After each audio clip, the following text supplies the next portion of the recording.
Nós nutricionistas sabemos que o planejamento dietético é algo complexo. E normalmente, quando a gente se forma, a gente tem muita dificuldade e insegurança em realizar essa entrega da dieta junto com o paciente na consulta.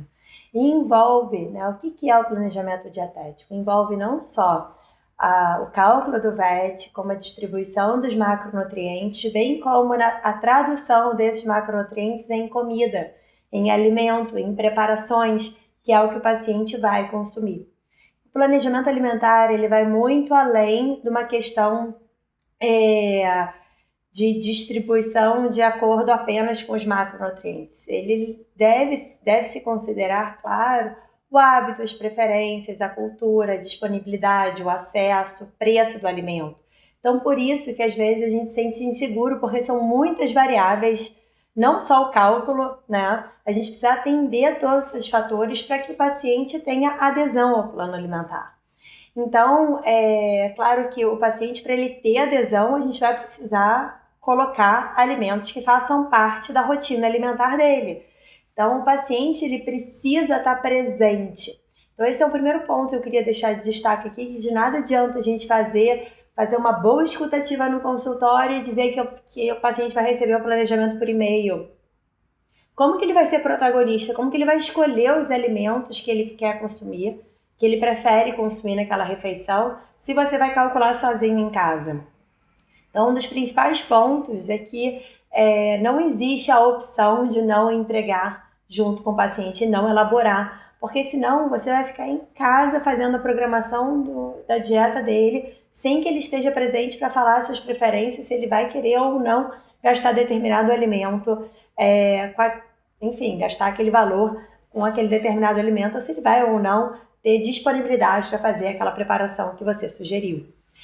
Tem uma outra questão que é fundamental, então, além do paciente estar à frente desse planejamento dietético, é que os pacientes que normalmente participam e saem da consulta com o planejamento dietético, a chance deles terem adesão é muito maior. Primeiro, porque aquilo foi explicado em consulta. Segundo, porque aquele paciente ele sai motivado do atendimento, ele já sai com planejamento dietético. Então, esse é um ponto muito importante.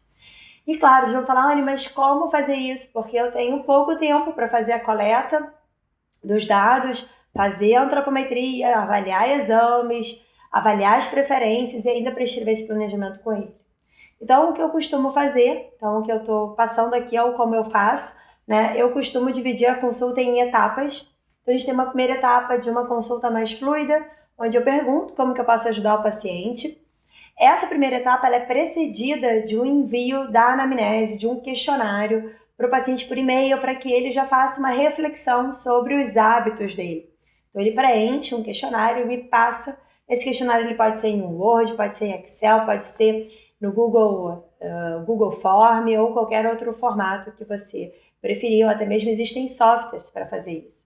Então, o primeiro ponto, envio da anamnese. Segundo ponto, que é em consulta, em torno de 20 minutos com uma escutativa, você fazendo perguntas abertas.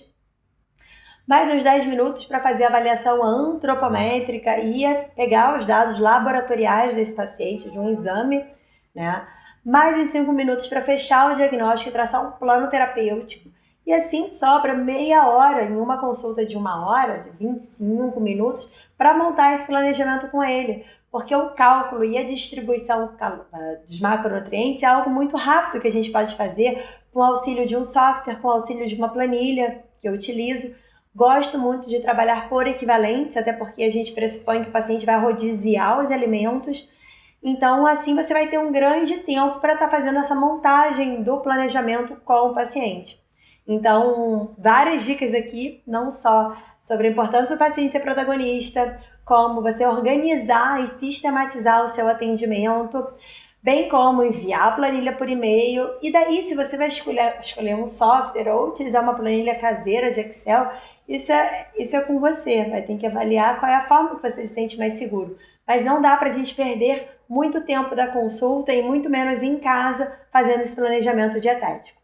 Claro que quem está se formando agora pode estar achando esse vídeo, enfim, parece simples demais, né? E quando for colocar na prática vai ver que tem uma certa dificuldade, porque cálculo de dieta exige prática, exige treino. Então é importante que você treine esse cálculo, essa distribuição, e que você treine também não só fazer a distribuição em equivalentes, mas também, que é o ponto mais importante de todos, é você aprender a traduzir esses equivalentes em preparações, porque ninguém vai passar o resto da vida consumindo vegetal A, vegetal B à vontade.